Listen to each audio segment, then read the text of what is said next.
That's better. A little better, I think.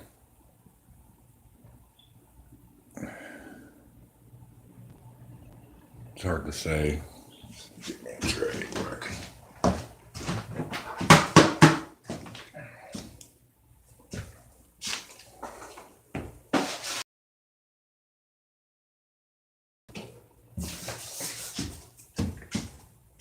I'll be right back.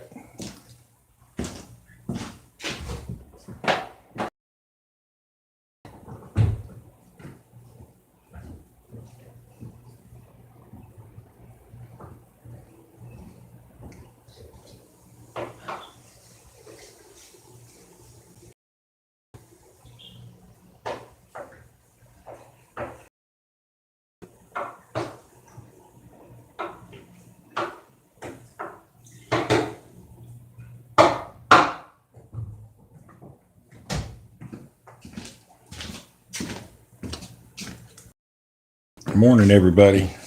Sorry, I'm here. I had to glove up and wash the pan up real quick. And I probably should soak this. Give me just one more minute. Go ahead and share this out, everybody, if you feel like it.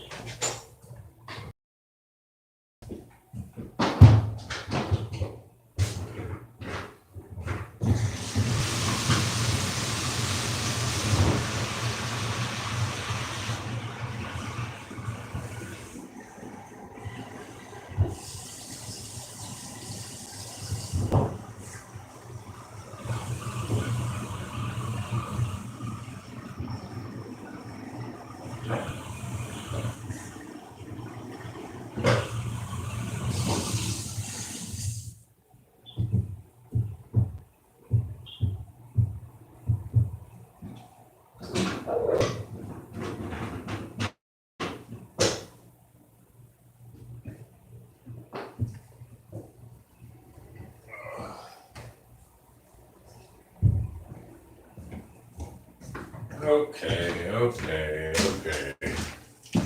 We're good. Sorry, I'm here, everybody. I had to fill up the pump sprayer. Some lukewarm water. I guess y'all can see what we're up to today. We just took down half of the mother room. And it's all hanging and curing and fixing to go into jars, go out for testing.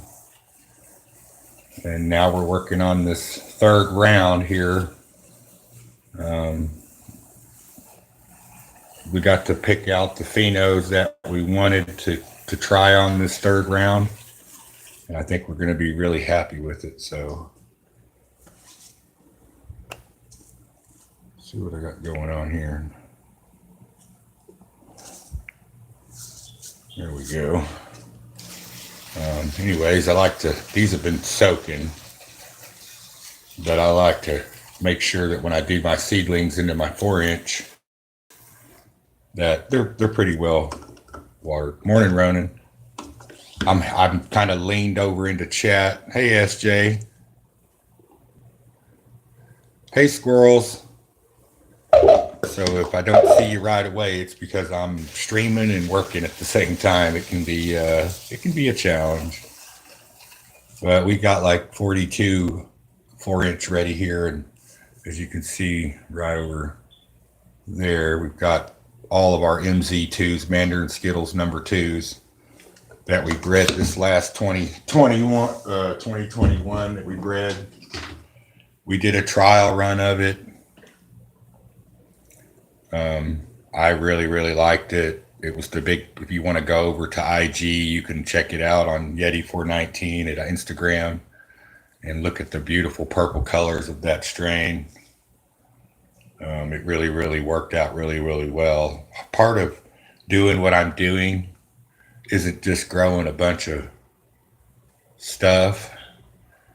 I'm searching for the proper medicine for the proper people. This isn't about,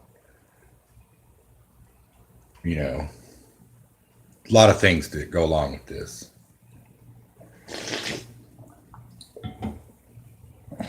Yeah, they're pretty wild. Got me one of these green Kush little disposals. One of my amazing bud tenders kind of scooted at me for being Yeti.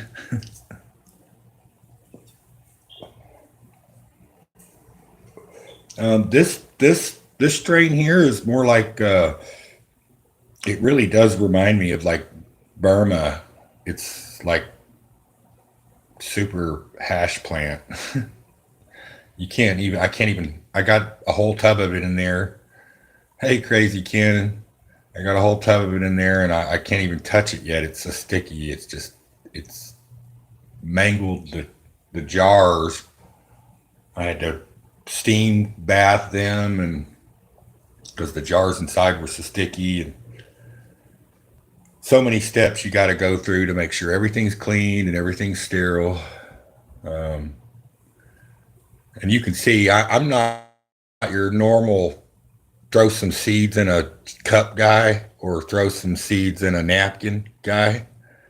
I'm gonna throw a whole shitload of seeds in a bucket and you get what you get. And you can see I probably put a good little scoop in that pot. And then I like to somewhat evenly place the seeds out over the soil. And then I take my sifter and sift all the fine soil over the top of the seeds. I don't know, 3/8 of an inch, half inch at most. And then I use that sprayer. It's very important that you don't drown your seedlings. Um, they don't like it, so I use the sprayer a lot. You can turn them down, you can turn them up, you can only water around the seedling. I have phenos from like 1983, 1985, 1997, 1996, 94. I have strains that I've saved since I was a young man. I just I grew a lot of that stuff in the outdoor 2021, but it just people didn't like it. They want all this hyped up stuff, and we're going to give them the hyped up stuff without all the hype. Show them that it can be done. Just real simple. I do need to get a soda stream maker. I have a list. I got to come up with a better CO2 system for my indoor, and I got to upgrade my ACs. It's always something, everybody. It's never just, hey, this thing's running smooth. It takes a long time. Hey, Fish Monkey, welcome. It takes a long time to get your area exactly the way you want it. I've been at it. In March, I've been here in OKC for a year, so I still don't have it down, but it's working. New rooms, new equipment, new everything for me, so it's like starting brand new all over again. You go way back to 2019 in some of my videos, you can see the one we did in Tulsa, outside of Tulsa, and it was a whole different garden, whole different lights and everything. So I'm an old school grower trying to adapt to these new school ways. It's tough for me because I'm stubborn. I appreciate y'all being here. Thank you so much. I just thought I'd come in for a little bit and do some seedlings here, show you kind of how I do it. Here it's about quality and turnover. So if we can get the best quality as we can get with as much turnover rate as we can get, that's how we do it. I do apologize if the internet's wonky. It was beautiful 70 degrees yesterday, and now it's like 7 degrees out there with a wind chill of like -1. It's flurrying snow, and they're calling for 2 inches of ice tomorrow night. So I spent part of the day yesterday prepping for ice, and I'm going to spend part of the day today prepping for weather again because they keep changing stuff. They're not sure. For those of you that enjoy my live streams, I'm going to be live streaming a lot more. I hope that it doesn't become repetitious. I've got to take the time and build up my watch hours on my own. Um, it's just hard to find time when you're transplanting 90 seedlings a day and moving seedlings into 5 gallons and then washing 150 10-gallon cloth pots and smelling like Dawn just soap and bleach like you worked in the kitchen all day. um, but yeah, cheers, y'all.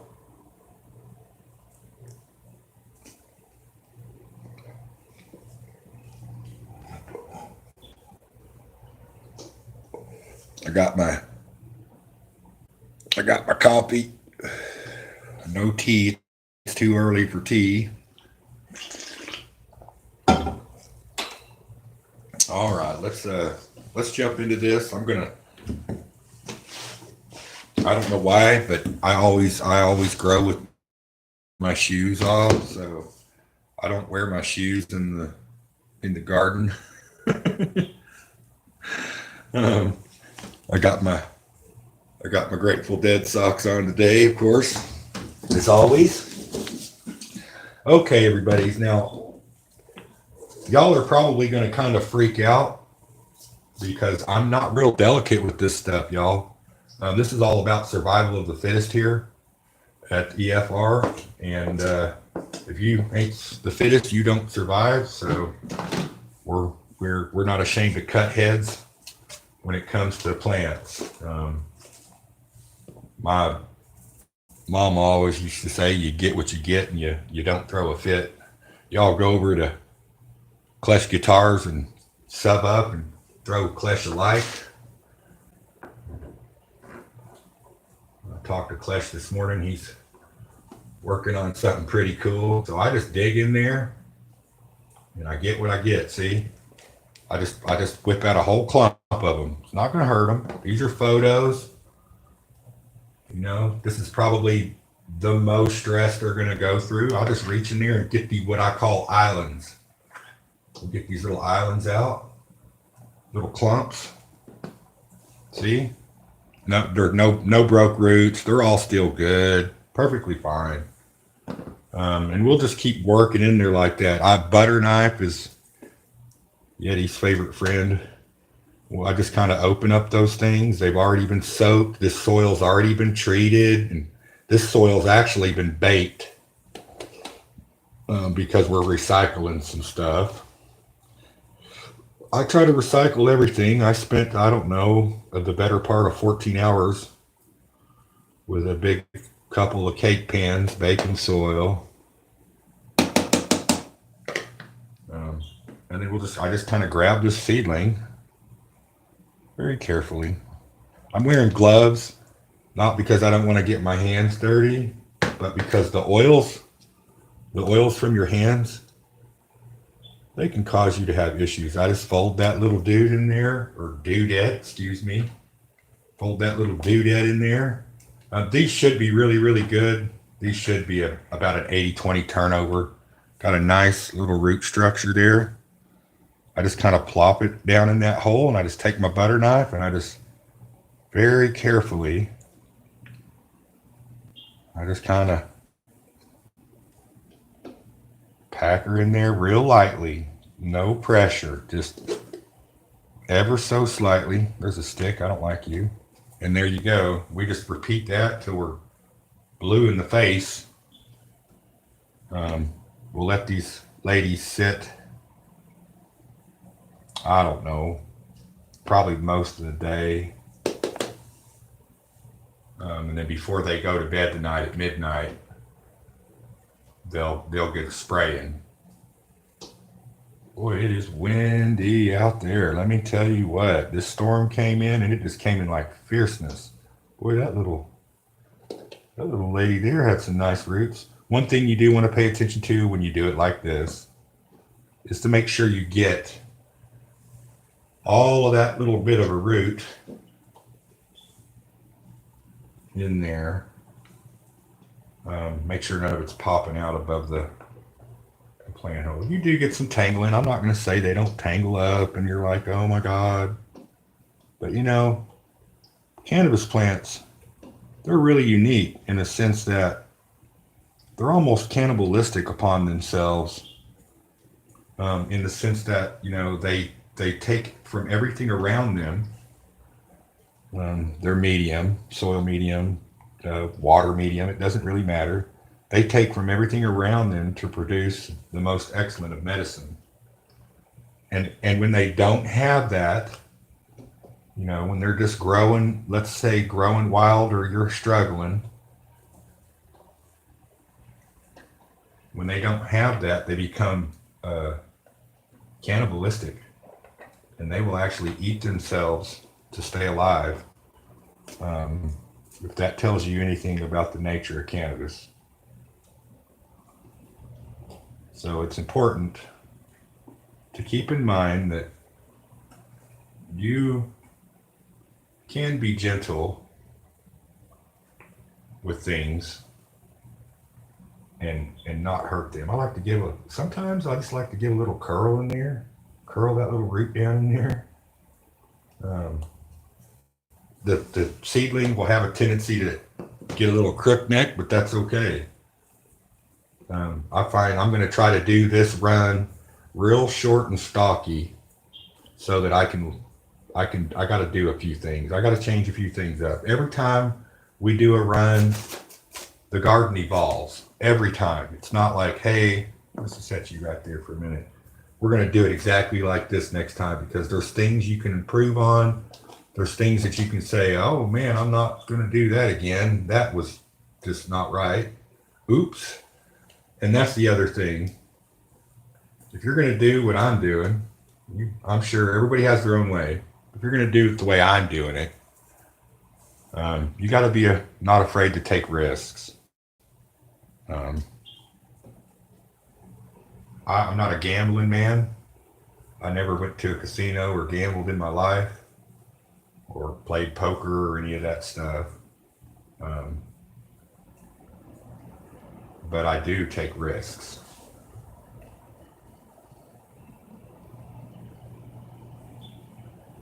And with cannabis, there's always a risk.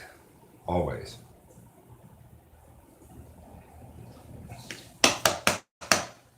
All right, everybody. I'm going to dump the soil over here.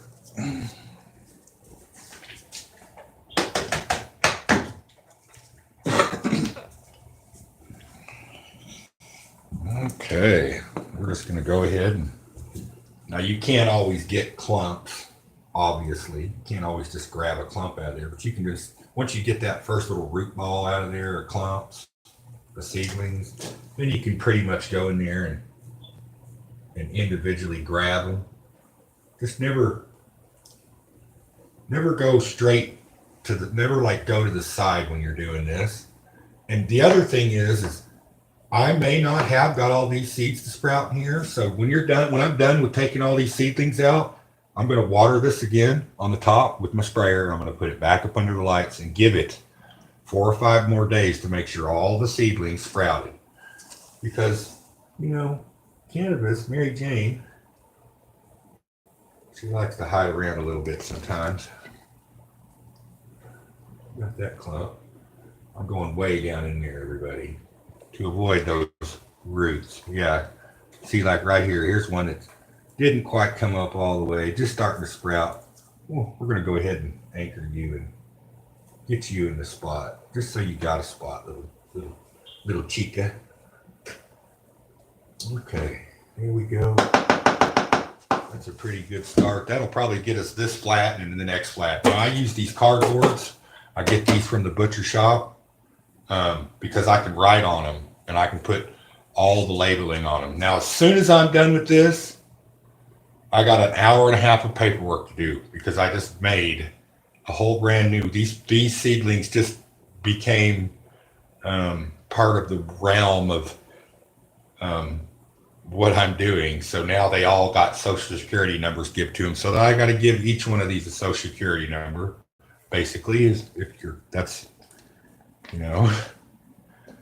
not doing metrics yet.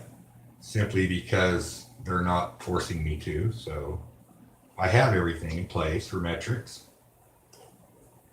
Now, when I fill out my monthly reports or my SOPs, I obviously have a seed to sell unit program that does all the metrics for me online.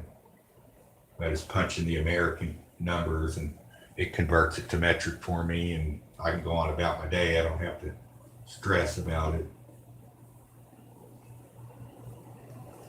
Make sure every little detail's filled out. The report does all that. The program does all that for me. I do pay for it. I pay a monthly standard fee to have a company do that for me. Yet he's not that smart. Pretty smart, but I crunch enough numbers. I don't need to worry about metrics. Okay, there we go. That's that round. We'll go ahead and move this over here. Actually, we're going to set it up here under these T5s. I find that the T5s, they just work a lot better. I don't know. I'm not real impressed with these Fluence lights, y'all. I'm serious. I'm being as serious as I can be. I'm not impressed at all with what these Fluence bioengineering lights do. They're a great veg light, but in my opinion, the ones that I have, the Vipers, the V2s, they're just not a high pressure sodium, everyone. Y'all know Yeti's the HPS guy. Everything that was in the mother room that was under the HPS is so sticky and curing so nicely that I can't even touch it. I can't even get the girls over here yet to start trimming it up. they're just gonna have to do it sticky. Oh no, not the sticky stuff. For a trimmer, as much as we appreciate for trimmers, cheers everybody. I'm gonna have me a swig of coffee here and a puff or two on my super eco vape thingy. You're probably like, Yeti, what about those seedlings over there? They'll be fine. I watched a farmer a couple years ago. I come over to Oklahoma. Well, I'd already been over here, but I mean, I made a trip across Oklahoma from Tulsa to Sallisaw to a buddy's farm. And the OMA guy had come in the day before. That's kind of why I was there. I was kind of helping him get kind of complianced. And an OMA guy had come in the day before. They flew in with choppers, and they flew in with choppers because there was like 9 families on the top of that hill growing cannabis, and they just wanted to make sure everybody's had their medical cards and all that stuff. And everything was good. Everything was legit, except he had a what we call double stalkers, but the OMA guy, the inspector, didn't know that. He seriously thought it was 2 plants. Well, we didn't cut it out. Hey Kermit, sorry man, I'm just now seeing chat. I've been doing my thing and kind of in and out, having a break and then transplanting. So if I haven't seen you, hello everybody. Anyways, there was a plant there already ready. You know, it was an indica, heavy indica, and it was already October. So it was basically a week or 2 from harvest when these guys came in, which made no sense. I mean, it did, but it didn't, because, you know, you can do a lot of things in between March and October. And again, this was a personal garden, medical garden. So the uncle, he went out there and he just pulled it up for the OMA guy, and the OMA guy shook his hand and said, yeah, man, that's great. You have a good day. That's all I needed from you, man. God, they got in their choppers, because there was like 4 of them that got out of the chopper to go to these different farms up there. And, you know, the chopper flew off. So we'll just call him Uncle Bob. Uncle Bob went out there and cut that big old indica plant down and went in and hung it and grabbed up the one he pulled out of the ground and stuck it back in the ground. And he harvested more cannabis off the one he replanted, because he had to pull it, than he did the one he pulled to make sure that one would stay safe. Cannabis is resilient, y'all. That's what I mean when I say, those are fine. I've already got, I don't know, 60 or so put up and already started in 4-inch pots and et cetera, et cetera, et cetera. Kind of waiting on some bales of soil right now. Once it gets here, I can really, really put a bunch of seedlings in the pots. And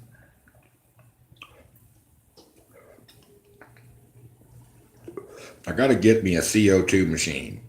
I've come to the conclusion that venting air in and out, exhausts, and all that stuff is great. It does work. It's that's what you got to do. That's what you got to do. But really, for really true heavy quality indoor, you should be flooding that room at least 12 hours of the day with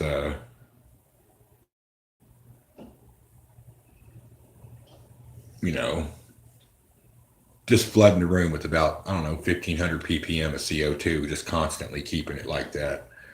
But not making it a dangerous condition or a violent condition, not only for you as the caretaker, but for the plant's health too. You don't want to overdo it on them. I think 1,500 is about where you should be. I'm not sure. It's still new to me. Like I said, I'm an old school grower.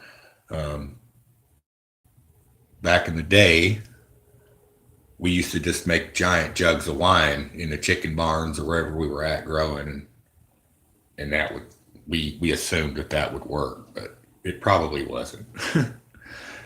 Hey, Cliff, Mr. Doughboy 356, everybody.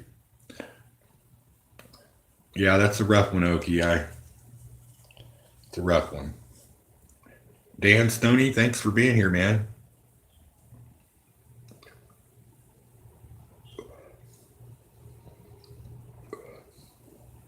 This thing's okay, but I really have to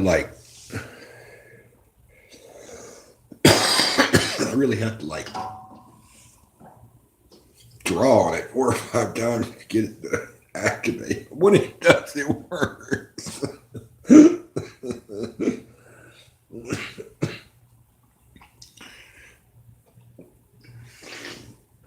She's looking down, grinning, Okie. All angels do. All right, let me get this finished up, y'all. Oh, no. You messed those seedlings up, Yeti. You put darkness on them. I can hear it now. That's the other thing, I quit doing the videos showing off stuff, and it's good to be able to help new growers, but to get sass from growers that, like I said, I love everybody that grows, but when you can come do what I do on the budget that I do it on, then we'll talk. If you can stand out. I've went through quite a bit of labor, people trying to keep up. They just can't. The hours are crazy, and we either kind of slow or we're jumping through our ass, or it's never around the old farm, that's for sure.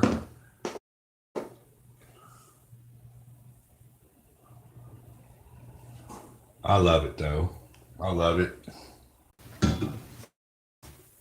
Oh, there we go. Let me flip this around real quick. I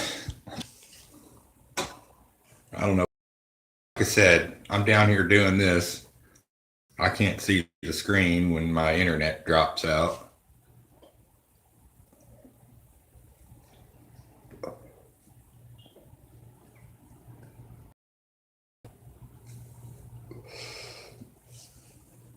And all I got to do is move out of this chair and it just goes funky.